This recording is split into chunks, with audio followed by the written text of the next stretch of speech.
தேசிய ஊழல் தடுப்பு ஆணையமான MACCயின் தலைமை ஆணையர் தான் ஸ்ரீ அசாம்பாக்கி மீதான தனியார் நிறுவன பங்குடைமை குறித்த குற்றச்சாட்டுக்களையே போலீசார் விசாரிக்க வேண்டுமே தவிர அதனை அம்பலப்படுத்திய ப்ளூம்பர்க் செய்தி நிறுவனத்தை அல்ல. PKR துணைத் தலைவர் நூருல் ஈசா அன்வார் அவ்வாறு வலியுறுத்தியுள்ளார். அதோடு வெளிப்படைத்தன்மையை உறுதி செய்ய நாடாளுமன்றத்திற்கு நேரடியாக அறிக்கை அளிக்கும் சுயேட்சை விசாரணை குழுவை அமைக்கவும் அவர் கேட்டுக்கொண்டார்.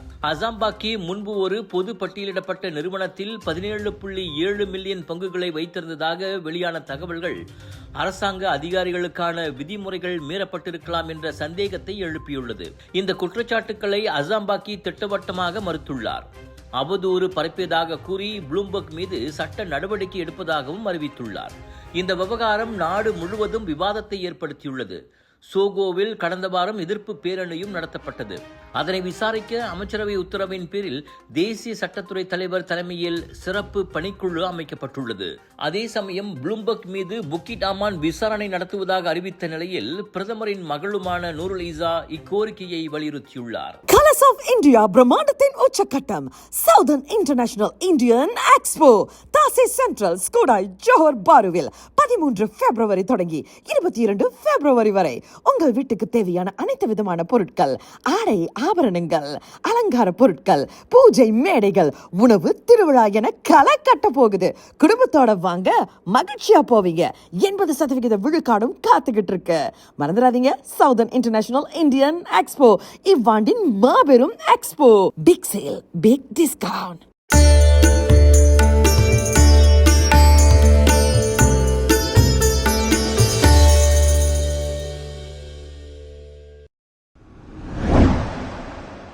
குவாந்தான் விமானப்படை முகாமில் உயிரிழந்த அரச மலேசிய ஆகாயப்படை பயிற்சி வீரர் இந்திரனின் மரணத்தில் 2வது உடற்கூறு பரிசோதனை நடத்த வேண்டுமென பினாங்கு மாயிகா தலைவர் டத்தோ தினகரன் வலியுறுத்துகிறார். 22 வயது இந்திரன் மருத்துவமனையில் அனுமதிக்கப்பட்ட போது குடும்பத்தினருக்கு தகவல் தரப்படவில்லை. பின்னர் அவர் உயிரிழந்ததாக மட்டுமே அறிவிக்கப்பட்டது. இதனால் அவரது தாய் போலீஸ் புகார் அளித்து துன்புறுத்தல் நடந்திருக்கலாம் என சந்தேகம் தெரிவித்துள்ளார். இந்திரனின் தந்தை மேஜர் கயாம்பு செல்லம் சில ஆண்டுகளுக்கு முன் பீச் கிராஃப் B200T விமான விபத்தில் உயிரிழந்த நிலையில் மகனின் மரணம் மேலும் வேதனையை ஏற்படுத்துவதாக தினகரன் குறிப்பிட்டார். இந்திரனின் முதல் உடற்கூறு அறிக்கையில் வெளிப்புற காயங்கள் எதுவும் இல்லை என கூறப்பட்டாலும் உள்காயங்கள் இருக்கலாம் என்பதால் விசாரணை தொடர வேண்டும் என தினகரன் வலியுறுத்துகிறார். சபாவில் நடந்த ஜாரா கைரினா வழக்கை போல இந்த வழக்கும் மறக்கப்படக்கூடாது என்று எச்சரித்து போலீஸ் மற்றும் விமானப்படை அதிகாரிகள் முழுமையான வெளிப்படையான விசாரணை நடத்த வேண்டும் என அறிக்கை வாயிலாக அவர் கோரிக்கை விடுத்தார். புதன்கிழமை விமானப்படை தளத்தில் சுய நினைவின்றி கிடந்த இந்திரன் உடனடியாக குவாந்தான் தெங்கு ஆம்பான் ஆப்சான் மருத்துவமனைக்கு கொண்டு செல்லப்பட்ட நிலையில் நேற்று மாலை உயிரிழந்ததாக முன்னதாக தெரிவிக்கப்பட்டது. எல்லா நோய்களுக்கு முக்கிய காரணம் ரத்த ஓட்டம் சரியா இல்லாததுங்க. குறிப்பா தலைவலி, உடம்பு வலி, கால் மறுத்து போறது, வசதியா இருக்கிறது, மூச்சு திணறல் மற்றும் பல. இதை நீங்க இப்படியே விட்டுட்டீங்கன்னா ரத்த கொதிப்பு, இனிப்பு நீர், இருதய சம்பந்தப்பட்ட நோய் மற்றும் பல நோயெல்லாம் வர ஆரம்பிக்கும். டென்ஷன் ரத்த ஓட்டத்தை சீராக்கிடும். இது நவீன முறையில தயாரிக்கப்பட்டது. 2 ஆண்டுகளா மலேசியால பயன்படுத்துறாங்க. டெஸ்லி, உங்கள் ஆரோக்கியத்தின் நண்பன்.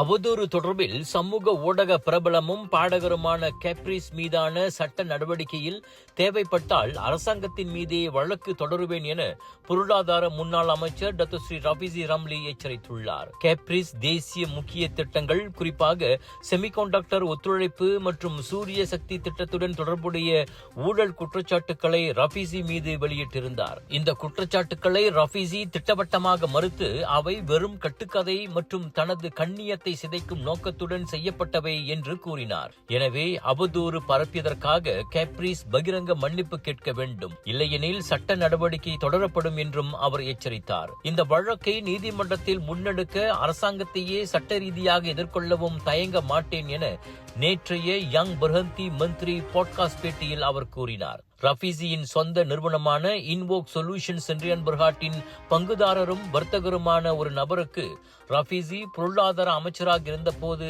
மில்லியன் கணக்கான அரசு குத்தகை கிடைத்ததாக நம்பத்தகுந்த வட்டாரம் தம்மிடம் கூறியதாக கேப்ரிஸ் முன்னதாக அம்பலப்படுத்தினார்.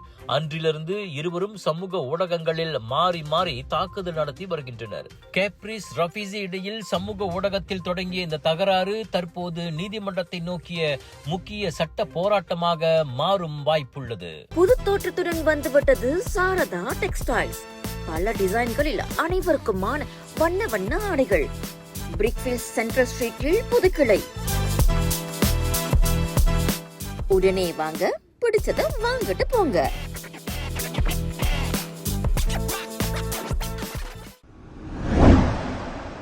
பேராக் சித்தியாவான் அன் நஸ்ரியா பள்ளிவாசலில் வியாழக்கிழமை அதிகாலை முகமூடி அணிந்த 2 ஆடவர்கள் நுழைந்து உண்டியல் பணத்தை கொள்ளையிட்டு சென்றனர். அதிகாலை 4:50 மணிக்கு நிகழ்ந்த அச்சம்பவம் சிசிடிவி கேமராவில் பதிவாகியுள்ளது. காலை 5:40 மணிக்கு தொழுகைக்காக வந்த பள்ளிவாசல் பராமரிப்பாளர் உண்டியல் உடைக்கப்பட்டதை கண்டுபிடித்தார். பணம் திருடப்பட்டதாக உடனடியாக போலீசில் புகார் அளிக்கப்பட்டது. இதையடுத்து சிசிடிவி உதவியுடன் விசாரணை நடைபெறுவதாகவும் குற்றவாளிகளை பிடிக்க நடவடிக்கை எடுக்கப்படுவதாகவும் மஞ்சோங் போலீஸ் கூறியது. அரசாங்க பல்கலைக்கழக அங்கீகாரத்துடன் வேலை செய்து கொண்டே படிக்க ஒரு அரிய வாய்ப்பு. வத்திகா ரிசோர்சஸ் ஏற்பாட்டில் professional bachelor in business management மற்றும் professional diploma in technology management கல்வி வாய்ப்பு. திறனை மேம்படுத்தி வாழ்க்கையில் முன்னேற உடனே தொடர்பு கொள்ளுங்கள். விலையோ மலிவு, செலவோ குறைவு, தரமோ உயர்வு, மனமோ நிறைவு. மக்களின் தேர்வு என்ரிகோஸ் முழு ஆடை சத்துள்ள பால்மாவு.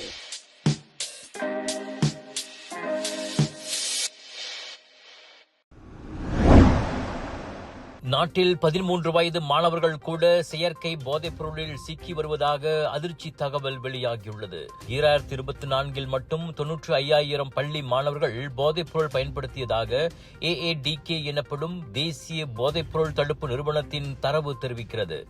இது 2020 பதிவான எண்ணிக்கையை விட 73 விழுக்காடு அதிகமாகும். கடந்த ஆண்டின் முதல் 9 மாதங்களில் மட்டும் அத்தகைய 76,000 சம்பவங்கள் கண்டறியப்பட்டன.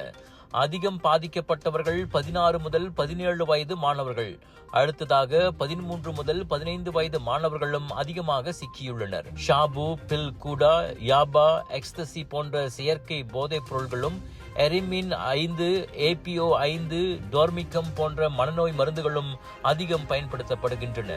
இவை மாய சிந்தனை, மன அழுத்தம், மன கிளர்ச்சி, வன்முறை போன்ற தீவிர விளைவுகளை ஏற்படுத்துவதாக AADK தலைமை இயக்குனர் டத்தோஸ்ரீ ருஸ்லின் ஜூசோ தெரிவித்தார். மூளையின் செயல்பாட்டை நேரடியாக பாதிப்பதால் சிகிச்சை மிகவும் கடினம்.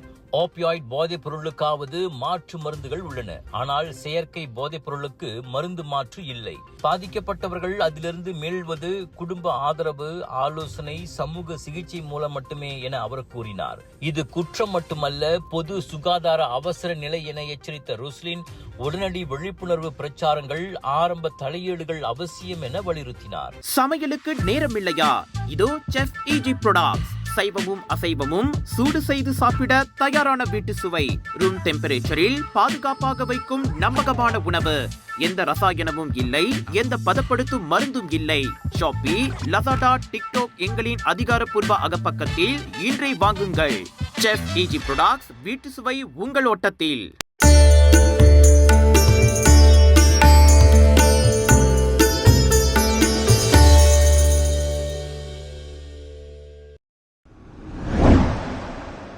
ஜோஹர் சிகாமாட்டில் கம்போங் தெங்கா அருகே சாலை சமிக்ஞை விளக்கு பகுதியில் உள்ள கால்வாயில் அடையாளம் தெரியாத பெண்ணின் சடலம் கண்டுபிடிக்கப்பட்டுள்ளது. நேற்று காலை சுமார் 11:40 மணி அளவில் பொதுமக்களால் அது கண்டுபிடிக்கப்பட்டதாக போலீஸ் கூறியது. இறந்தவர் சுமார் 60 வயது மாதுவாக இருக்கலாம் என நம்பப்படுகிறது. ஆனால் அவரது அடையாளம் இன்னும் உறுதி செய்யப்படவில்லை. இச்சம்பவத்தில் குற்ற அம்சங்கள் இருப்பதற்கான வெளிப்படையான அடையாளங்கள் எதுவும் இல்லை என்றும் போலீஸ் தெரிவித்துள்ளது. மரணத்திற்கான காரணத்தை கண்டறியவும் அவரது அடையாளத்தை உறுதி செய்யவும் விசாரணைகள் தொடர்ந்து நடைபெற்று வருகின்றன. ஒரு நாளைக்கு நம்ம இருதயம் எத்தனை வாட்டி துடிக்குது தெரியுங்களா? கிட்டத்தட்ட 1,00,000 வாட்டி. நம்ம தூங்குற நேரத்துல இருதயம் மெதுவா துடிக்கும். நம்ம இருதயம் ஒரு என்ஜின் மாதிரி நான் ஸ்டாப்பா உடம்பு முழுதும் ஆக்சிஜன் பம்ப் பண்ணிட்டு கார்பன் டை ஆக்சைடை வெளியாக்கிடுறோம். ரத்த ஓட்டம் இருதயத்துக்கு சீரா இல்லைன்னா பல பிரச்சனைகள் வர ஆரம்பிக்கும். உயர் ரத்த கொதிப்பு, இருதய சம்பந்தப்பட்ட நோய்கள் மற்றும் பல. டெஸ்லி டென்ஷனோட மகிமை ரத்த ஓட்டத்தை சீராக்கிடும், இருதயத்தின் சுமையை குறைக்கும். டெஸ்லி உங்கள் ஆரோக்கியத்தின் நண்பன்.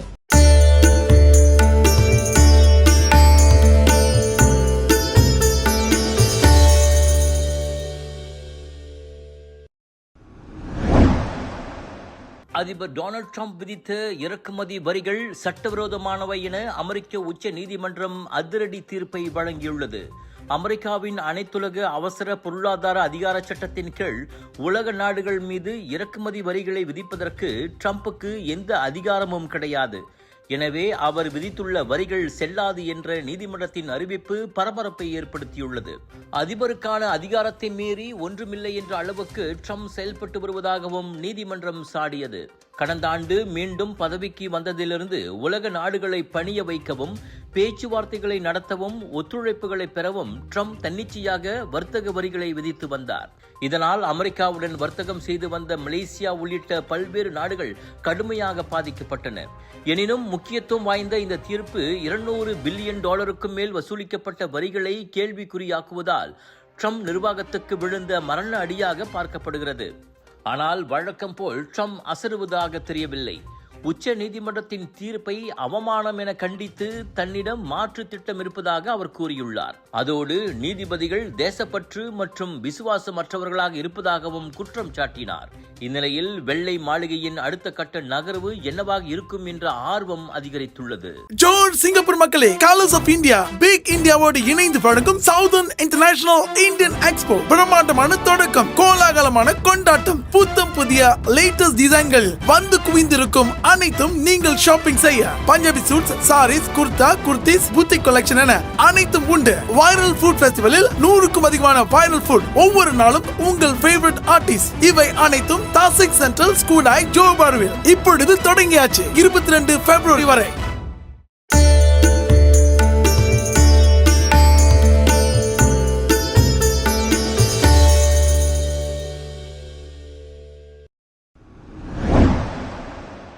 உத்தரப்பிரதேசத்தைச் சேர்ந்த 35 வயதுடைய கர்ப்பிணி பெண் ஒருவர் கடுமையான பிரசவ வலியை தாங்க முடியாமல் சமையல் கத்தியால் தனது வயிற்றை கிழித்த சம்பவம் பெரும் அதிர்ச்சியை ஏற்படுத்தியுள்ளது. அந்த பெண்ணின் அலறல் சத்தம் கேட்டு அக்கம் பக்கத்தினர் அவரை உடனடியாக மருத்துவமனைக்கு கொண்டு சென்றுள்ளனர். அங்கு அவர் சுகப்பிரசவம் முறையில் ஆரோக்கியமான பெண் குழந்தையை பெற்றுள்ளார். ஆனால் பின்னர் அவரது உடல்நிலை மோசமடைந்தது.